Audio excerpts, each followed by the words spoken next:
Fine dining chef John Currence, best known for his restaurant City Grocery in Oxford, Mississippi, opened the first Big Bad Breakfast in Oxford in 2008, based on an idea that began to take hold during a hunting trip. We could create whatever we wanted to in those days and throw an egg on it and call it brunch.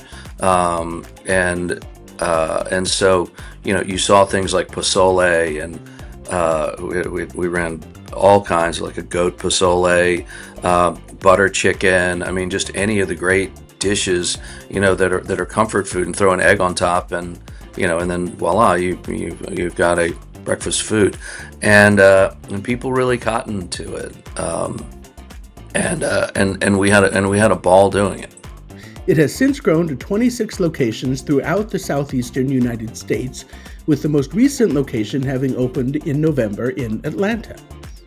And they make everything from scratch, including seasonal jellies, jams, and apple butter, essentially taking a fine dining approach to breakfast. We could create whatever we wanted to in those days and throw an egg on it and call it brunch. And so, you saw things like pozole, and we ran all kinds, like a goat pozole, butter chicken. I mean, just any of the great dishes, that are comfort food, and throw an egg on top, and then voila, you've got a breakfast food, and people really cottoned to it, and we had a ball doing it. About 65% of sales are a classic breakfast plate: eggs, breakfast meat, pancakes, and so on. We sell a lot of pancakes. And we don't do a sort of super over-the-top, get everything that you want inside of a pancake. I mean, it's just a really solid, super fluffy buttermilk pancake that people just love. I mean, we do offer, options for it, but we don't make a big deal about, what our pancake program is. We have done the abhorrent, in my mind, in adding things like chicken and waffles that people absolutely adore. Our breakfast skillet, we call it, is in where that came from is, in my mind, as a kid, when I would get when Mom would make mashed potatoes and meatloaf and peas, as a kid, my immediate thing would be to just chop up the meatloaf and then stir it all up in the plate and squirt some ketchup on it, and then eat it with a spoon. And so the skillet sort of came from that idea, where we scramble together, a number of ingredients and roasted potatoes, and make this big sort of honking pile of breakfast. And they come in a number of different themes, but the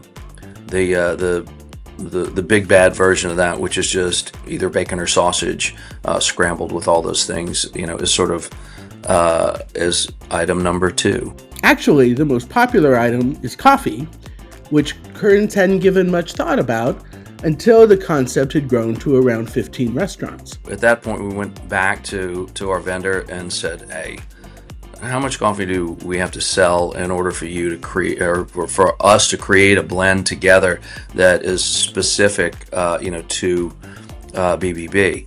And they said, "Well, you're well past that, so let's get to it." And so we began the process of blending a coffee that ultimately, I think is excellent.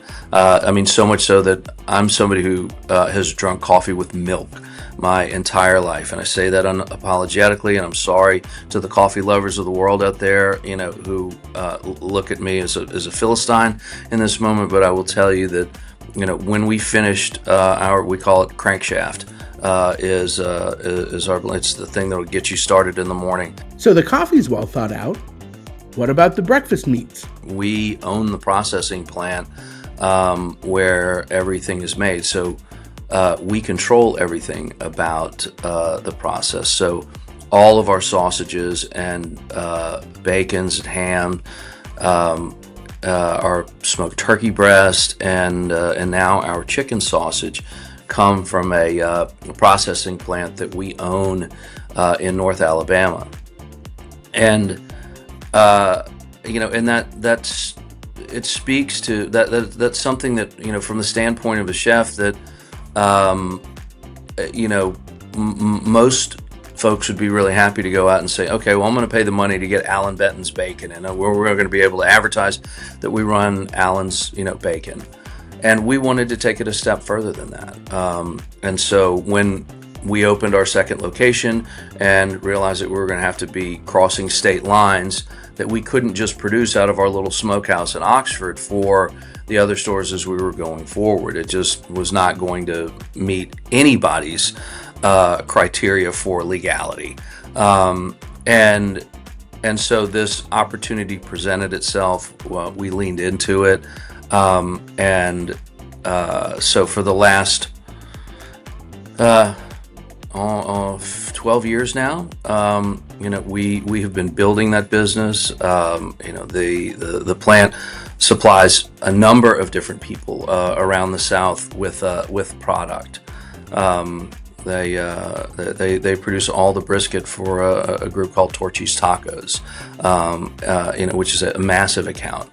But we've now become our own biggest customer, which is nice, and the business has grown enough that my partners have actually moved into a second location in Birmingham. So we now have two facilities that we're processing out of, which is great because that will continue to facilitate our needs as we continue to grow. Initially, the concept grew slowly. Currence teamed up with Fresh Hospitality, which had already scaled barbecue concept Jim and Nick's to scale Big Bad Breakfast. They opened their second location in Birmingham, Alabama in 2015 and had 5 restaurants by the time COVID hit. And then the concept took off. We hit the accelerator pedal there in 21, and that's when the growth really began.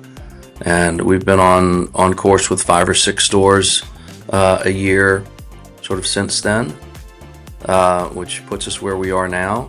And and now we're looking to jump from 25 to 50, and that'll happen probably a lot. That will happen a lot faster than getting from 2 to 25. But to do that, Currence stays focused on maintaining corporate culture. What we talk about is, constantly is making people feel something, making a connection with people, being able to read and understand exactly what it is that they need as far as human connection goes, and giving them just what they need and only barely coming close to sort of putting our toe over the line with it. But that, every touch that they get, from the smile that they get when they hit the door and the way that they're welcomed, to the way that they're responded to when there are special requests. We say that, no is not a word in our vocabulary. To walking them to the car if they're carrying a bag full of to-go stuff. The kind of things that make them feel cared for. And that's really the greater challenge. Because at the end of the day, that's the thing that sets us apart.